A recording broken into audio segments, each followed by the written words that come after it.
जय हिंद साथियों, एक बार फिर से स्वागत है आप सभी का आपके अपने यूट्यूब चैनल गोल इंडियन आर्मी में। दोस्तों, अगर आप एनडीए को ज्वाइन करना चाहते हैं तो आज की यह वीडियो आपके लिए काफ़ी इंपॉर्टेंट होने वाली है। आज की वीडियो में हम आपको बताने वाले हैं कि एनडीए को ज्वाइन करने के लिए कैंडिडेट्स की हाइट कितनी होनी चाहिए, यानी कि एयरफोर्स के लिए, इंडियन आर्मी के लिए और नेवी के लिए उनकी हाइट कितनी होनी चाहिए। क्योंकि इसमें इंडियन आर्मी, एयरफोर्स और नेवी के लिए और गर्ल्स बॉयज़ दोनों की हाइट इसमें अलग अलग रखी जाती है।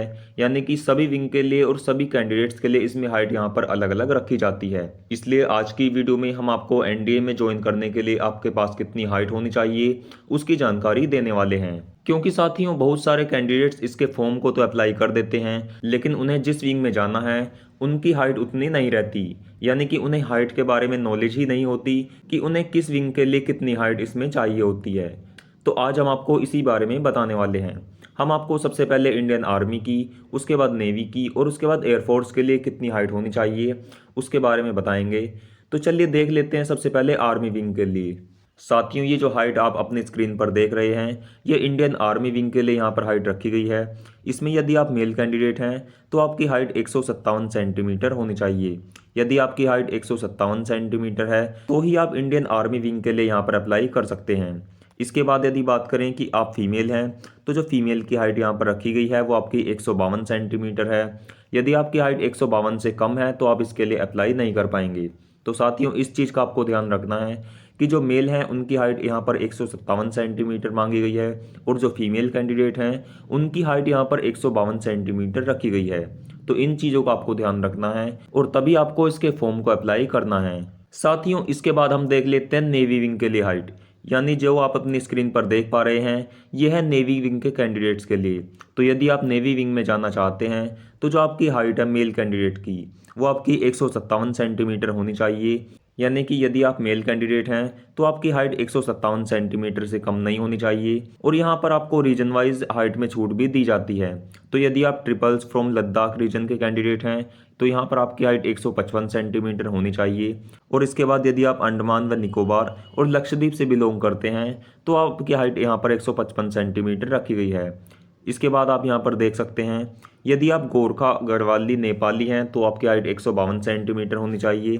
और यदि आप स्पोर्ट्स पर्सन हैं, यानी कि यदि आपने किसी भी स्पोर्ट्स को खेला हुआ है, यदि आप स्पोर्ट्स पर्सन हैं तो आपकी हाइट यहाँ पर 155 सेंटीमीटर होनी चाहिए। साथियों, ये जो क्राइटेरिया है ये नेवी विंग के लिए मेल कैंडिडेट्स के लिए रखा गया है।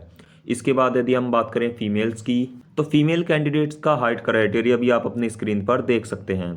इसमें जो फीमेल कैंडिडेट्स के लिए नॉर्मल हाइट रखी गई है वो आपकी 152 सेंटीमीटर होनी चाहिए। तो यदि आप एक फ़ीमेल हैं और आप नेवी विंग के लिए जाना चाहते हैं तो आपकी हाइट जो है वो कम से कम 152 सेंटीमीटर ज़रूर होनी चाहिए, तभी आप इसके लिए अप्लाई कर सकते हैं।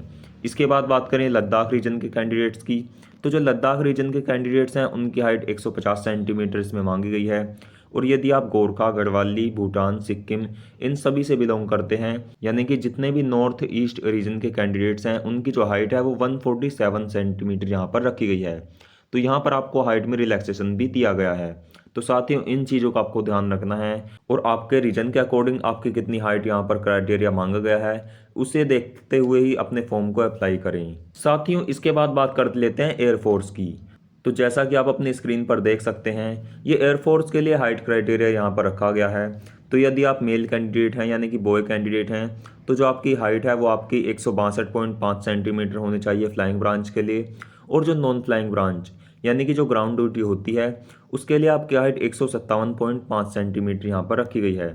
तो साथियों, आप अपनी स्क्रीन पर देख सकते हैं, ये एयरफोर्स के लिए मेल कैंडिडेट का हाइट क्राइटेरिया यहाँ पर रखा गया है। तो यदि आप फ्लाइंग ब्रांच के लिए अप्लाई करना चाहते हैं तो आपकी हाइट 162.5 सेंटीमीटर और ग्राउंड ड्यूटी के लिए आपकी हाइट 157.5 सेंटीमीटर होनी चाहिए। इसके बाद यदि हम बात करें फीमेल्स की, यानी कि गर्ल्स की, इसमें हाइट कितनी रखी गई है, तो आप अपनी स्क्रीन पर गर्ल्स के लिए हाइट क्राइटेरिया भी देख सकते हैं।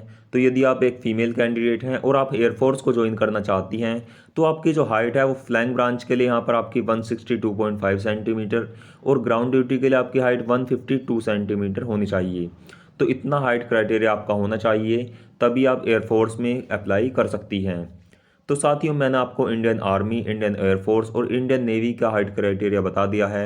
अगर आपका इससे रिलेटेड और कोई भी डाउट हो या फिर किसी और चीज़ की जानकारी आपको लेनी हो एनडीए से रिलेटेड, तो आप इस वीडियो के कमेंट बॉक्स में कमेंट लिख सकते हैं। और एनडीए से रिलेटेड सभी न्यूज़ जानने के लिए हमारे चैनल को सब्सक्राइब कर लीजिए।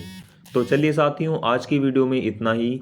फिर मिलते हैं एक नई वीडियो के साथ, तब तक के लिए जय हिंद, वंदे मातरम।